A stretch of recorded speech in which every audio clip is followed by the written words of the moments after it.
Today we do death by gerontocracy. Gerontocracy just means rule by old people. Last class, we discussed the decline of Western society and civilization and what's happening. We discussed the theories. Today, we will look at what the reality on the ground is, what the actual trends are, what are the concrete examples of decline in the Western world. All right, so let me start with this young man. His name is Axel Ruda Cubana, and he was 17 years old when last year he took a knife and he walks into a dance studio in Southport, Britain. And then he proceeds to stab the little girls inside the dance studio. And they are 5, 6, 7. He kills 3 of them. He is quickly arrested by the police. And as you can see, he is a very disturbed young man.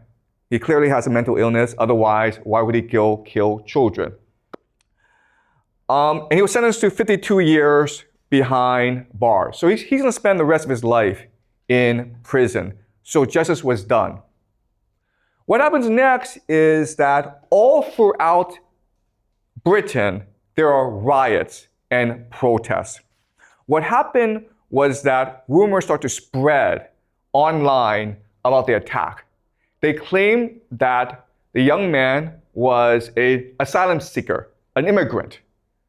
And because there are too many immigrants coming to England, everyone's safety is at stake. So as you can see, these protests were extremely heated. They were extremists, they were anti-immigrant, and ultimately it led to violence between the police and the protesters. And this is happening all throughout Britain. Last summer, the country of England burned, basically. Literally burned.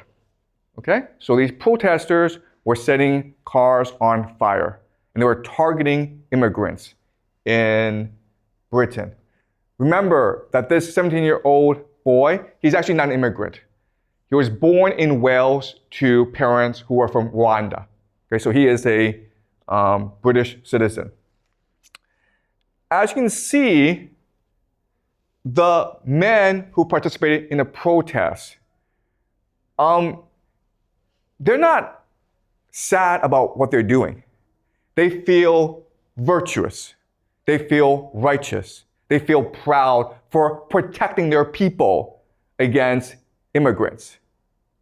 So the question for us today is, why is this happening? Why are all these civil conflicts caused by immigration throughout the Western world? So this is happening in Britain, but as you know, immigration in the United States led to the victory of Donald Trump in last year's elections in the United States. A lot of conflict comes from the fact that immigration is happening too fast in the Western world. So after COVID, you see this large spike in immigrants. The other issue is that most of these immigrants are coming from countries in the Middle East, in Africa, in East Asia. So it's clear that these people are different from you. Okay, so before, there might have been a lot of EU, European immigrants, but now it's just mainly countries outside of Europe. So the British people feel as though they're being invaded by foreigners. The demographic changes to British society are stark. So I'm not sure if you can see this clearly, okay, but like the dark brown are places where in the past 5-10 years, the immigrant population has tripled 3 times, okay? And as you can see, there are quite a few pockets where immigration is sort of overwhelming the local population. So if you go to Britain, there are some places where you feel this is like Morocco, or this is like Rwanda, or maybe even Egypt. Okay? So the British people feel they're under siege. And this is happening throughout the Western world. So this is Australia, okay? So Australia after COVID, huge spike in immigration.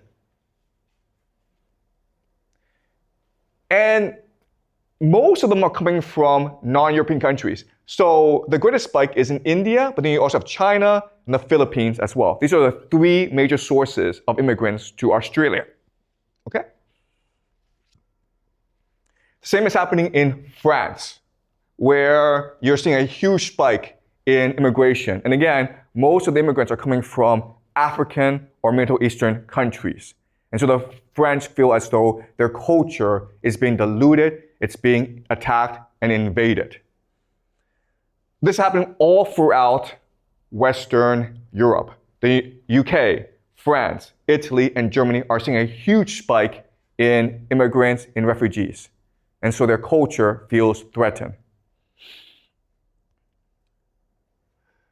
What's also happening is a huge spike in inflation. Okay, so there's something called the CPI, the Consumer Price Index, which is just measuring the price of basic goods like food and shelter. Okay, and as you can see, there's a huge spike in prices.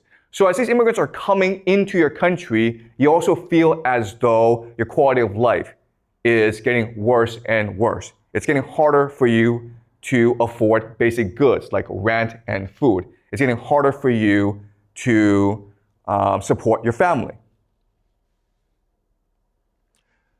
The major increase is in housing prices. Okay, so Canada, these past 5 years, has seen a huge influx of immigrants, and this has caused housing prices to skyrocket. The United States, which has a much larger economy than Canada, the housing prices are pretty stable. You can still afford to buy a house if you're a young person in the United States, not in Canada. Okay, you see this huge spike in Canada. The housing prices are now unaffordable. This is a chart that shows you economic growth as compared to housing prices. So as you can see in the United States, housing prices, there's a correlation between income and housing prices. Okay? This is pretty reasonable. In Canada, it is not reasonable. Okay? So GDP, housing prices is growing like this, but housing prices is just skyrocketing. And that's why Canadians feel as though the Canadian dream of one day having their own house, it's basically dead. So one strange thing is that as Canada lets in more immigrants, and as property prices go up, you would think that they would build more and more houses. But as you can see, housing supply, it's pretty flat, even though immigration is going up. Does anyone know why this would be the case? Why is it that you have a policy of letting in more immigrants, but you don't have a policy of building more housing for them? That's kind of strange, right? Can anyone guess why that would be the case? Yeah? Sorry, can you speak in the microphone? Thank you. Okay, maybe they want to make sure that the housing's not affordable, maybe because they want to make more money. Because now there's like more competition for housing.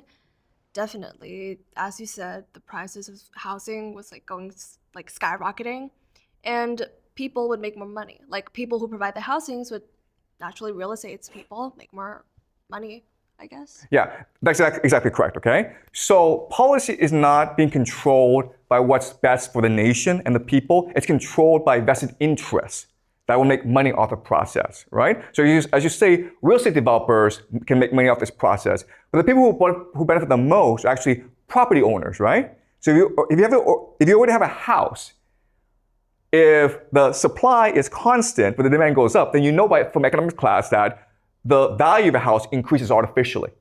So it's making homeowners very happy. Okay? And that's why you have this crisis in Canada.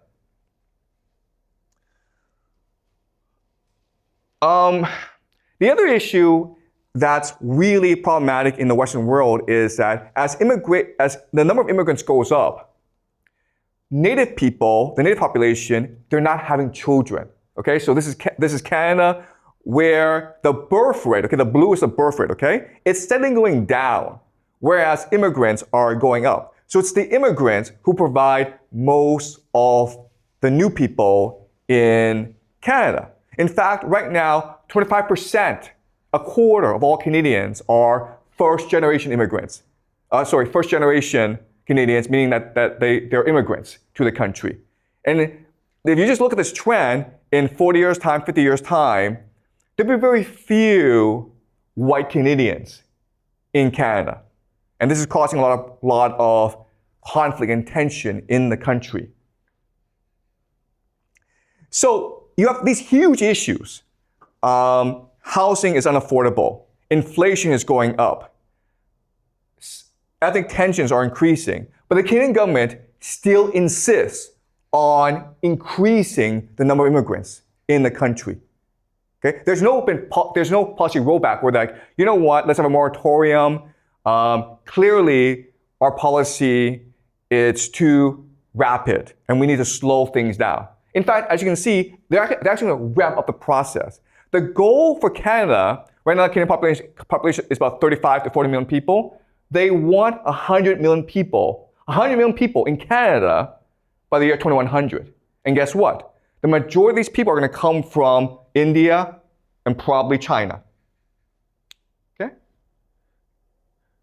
And as we discussed, the percentage of immigrants as part of the total population, it's just rapidly increasing. So in Australia, it's almost a third now. In Canada, it's a quarter. In Germany, it's a fifth. And these percentages will go up and up and up, leading to more and greater ethnic tension and immigrant protests within these countries. As you can see, the number of immigrants coming from India far surpasses that of other countries, okay? And these are just legal immigrants. We're not counting in students. So there are millions and millions of Indian students right now in Canada on student visas. And they're looking for a path to permanent residency, to citizenship. And that's what leads to situations like this, okay? You have these viral videos online where you have thousands and thousands of Indian students lining up for hours and hours because they're applying for a minimum wage job at a restaurant or at a store. Life for these Indian students is just terrible. A lot of them live 8 to a room. Okay? There's one room that was meant for one person. There are now 8 students living in that room. At the same time, what's really interesting is that the Indians are now an extremely powerful political force in Canada. This was the former Prime Minister, Justin Trudeau, meeting with representatives of the Indian community because he depends on them for his votes. In last year's federal election, 22 Indian people of Indian descent were elected to parliament, okay? So in parliament, there's 243 seats. 22 of them now are Indian. How many Chinese? How many MPs of Chinese origin? There are less than 10. So even though the Chinese have been there longer, and even though they're actually the more numerous Chinese than Indians, the Indians are an extremely powerful political force. Now, a lot of it is because Indians come from democracy, so they're very good at debate. They're very good at organizing. They're very good at collective action. And that's what leads them to excel in the Canadian political system.